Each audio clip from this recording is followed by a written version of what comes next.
Senior vice president, president, বাকিগুলির সদস্য এবং যারা ইলেক্টেড হবে ওখান থেকেই কিন্তু তারপর নির্দিষ্ট করা হবে যে এই জায়গায় কে মেম্বার ইনচার্জ ফাইন্যান্স হবে, কে মেম্বার ইনচার্জ অ্যাডমিট হবে, এটা তখন ঠিক করা হবে।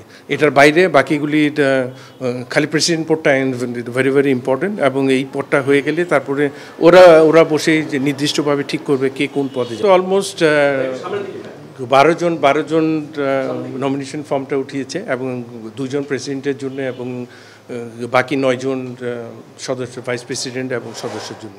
এবং এখন যে পর্যায়ে দাঁড়িয়েছে এই জায়গায় অলমোস্ট 10 জন কিন্তু ইলেক্টেড হয়ে গেছে, কারণ এখানে খালি প্রেসিডেন্ট পদটাই খালি ইলেকশন হবে, যেখানে সেলিম শাহেদ আর মিথুন আলী দাঁড়িয়েছে। তো আমরা আশা করছি যে আমাদের 4 তারিখের ইলেকশনে সবাই পার্টিসিপেট করবে। এখন পর্যন্ত ভোটার লিস্ট তৈরি হয়েছে, যেখানে 212 জন অলরেডি রেজিস্ট্রেশন করেছে। এই 212 জন ভোটারই আশা করছি সবাই এসে যে ভোট দিয়ে যাবে। যারা কারেন্ট ন্যাশনাল প্লেয়ার আছে এরা সবাই সদস্য হয়েছে, এবং এটা ভোটার লিস্টের মধ্যে নাম অলরেডি ইনক্লুড করা হয়েছে, এবং যেভাবে যে পর্যায়ে অতি শর্ট টাইমে কিন্তু এটা করা হয়েছে, এবং এখানে কেউ কিন্তু বাদ যাচ্ছে না। যেভাবে ফরমার ন্যাশনাল প্লেয়াররা এবং অ্যাক্টিভ যারা কারেন্ট ফার্স্ট ক্লাস প্লেয়ার এবং অ্যাক্টিভ নারী ক্রিকেটার যারা আছে জাতীয় দলের সবাই কিন্তু ভোটার। এখানে আমার মনে হয় না, যেখানে যতটুকু কার্যকারিতা দরকার হবে সেই কাজগুলি করবে এরা। আমার মনে হয় এখানে কনফ্লিক্টের কোনো জায়গা নেই। এখানে যতটুকু ন্যায্য খেলোয়াড়দের দরকার এই বডিটা, কোয়াবের এই বডিটা এইটা নিয়ে ফাইট করবে, এবং এর সাথে সাথে এজ ওয়েল যারা ফরমার ক্রিকেটার আছে এদেরও কিছু ওয়েলফেয়ারের ব্যাপার আছে, এগুলি নিয়েও কাজ করবে। তো আমার মনে হয় সম্মিলিতভাবে সবাই কাজ করতে পারলে এখানে কোনো কনফ্লিক্ট হবে না কোনো কাজে। সবচেয়ে ইম্পর্টেন্ট ব্যাপার হলে আপনার বডিটা হলো সবচেয়ে বড় ইম্পর্টেন্ট। আপনি কাদেরকে নিয়ে কাজ করছেন, দ্যাটস ভেরি ইম্পর্টেন্ট। এটা কিন্তু গত 12 বছরে হয় নাই, এটা মুসলিমীয় কয়েকজন মিলেই কিন্তু চালিয়েছে বোর্ডটাকে, এবং এখানে প্লেয়ারদেরও কিন্তু ভূমিকা থাকা উচিত ছিল, কারণ প্লেয়াররা যদি পুশ করতে, এটা তো প্লেয়ারদের অর্গানাইজেশন। এখানে যদি প্লেয়াররা নিজেরাই যদি এটাকে যদি পুশ না করে, এটা ভালো মতো কিন্তু অ্যাক্টিভ হওয়া ডিফিকাল্ট। এখানে কিন্তু এখনও এরা যে অ্যাক্টিভ যারা ইলেক্টেড হবে এদেরও কিন্তু কাজ কিন্তু প্রচুর। এরা যদি নিজেরা ইনিশিয়েটিভ নিয়ে কাজে না আগায়, তাহলে কিন্তু ওই আগের মতো কিন্তু আবার ডেড বডি হয়ে যাবে। তো আমার মনে হয় যে এখানে সবার ইনিশিয়েটিভ দরকার, এবং সম্মিলিতভাবে এটাকে জাগিয়ে তোলা। এবং সবচেয়ে আমাদের এবার একটা প্লাস পয়েন্ট হয়েছে, আমরা অলরেডি একটা অ্যালটমেন্ট পেয়ে গেছি, যেটা আমাদের দরকার ছিল, যে স্টেডিয়ামের একটা ঠিকানা।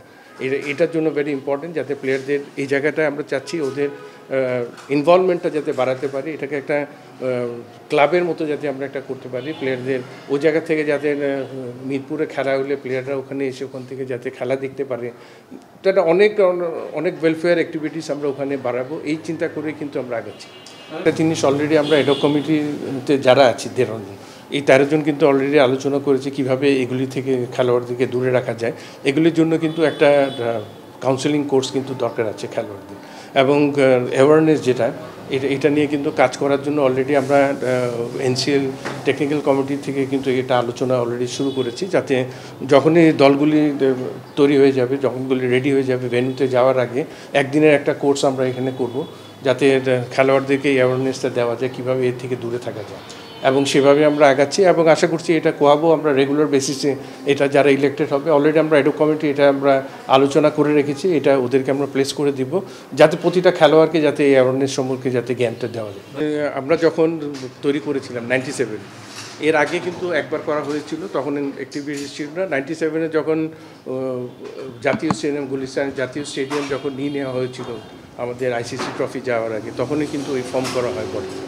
তখন আমি সভাপতি ছিলাম, ফারুক জেনারেল সেক্রেটারি ছিল। তখন থেকে অ্যাক্টিভ আমরা কিন্তু ফার্স্ট ক্লাস ক্রিকেট পর্যন্ত বয়কট করেছিলাম। তখন এই মাঠের ব্যাপারে অনেক কিছু অ্যাক্টিভিটিস ছিল আমাদের, আমরা এটাকে রেজিস্ট্রেশন পর্যায়ে এনেছি, এবং একটা সিস্টেমের অনুযায়ী গত 12 বছর ইনঅ্যাক্টিভ ছিল এটা, এবং এখন আবার সেইভাবে চিন্তাভাবনা করে আমরা আগাচ্ছি, এবং এখন ইলেকশনটা দিয়ে আবার ইলেক্টেড বডি আমরা আনছি, যাতে পুরোপুরি ভালো মতো কাজটা যাতে করতে পারে। এখানে কিন্তু একটা জিনিস দেখবেন, এটা কোয়াব মিনস ওয়েলফেয়ার শব্দটা ইনক্লুড করা আছে। ওয়েলফেয়ার মানে সবার, খালি আপনার কারেন্ট অ্যাক্টিভিটিস না, এখানে প্রাক্তনদেরও অনেক কাজ আছে, যেখানে সাহায্যের ব্যাপার আছে কিছু খেলোয়াড়ের, তো সব কিছু মিলে কিন্তু এই জিনিসটা, এবং কারেন্ট প্লেয়ার এবং ফর্মাল প্লেয়ার। তো আমার মনে হয় এবার যেভাবে আমরা এগিয়ে দিয়েছি, একটা সিস্টেমের মধ্যে একটা দাঁড় করিয়েছি, তো এই জায়গায় আমার মনে হয় অ্যাক্টিভিটি যথেষ্ট কাজ থাকবে এখানে, যারা আমরা ইলেক্টেড হচ্ছে। তো আমার মনে হয় এরা যদি সম্মিলিতভাবে যদি ভালো কাজ করতে হয়, এটা প্লেয়ারদের ওয়েলফেয়ারের জন্য যথেষ্ট উপকৃত হবে।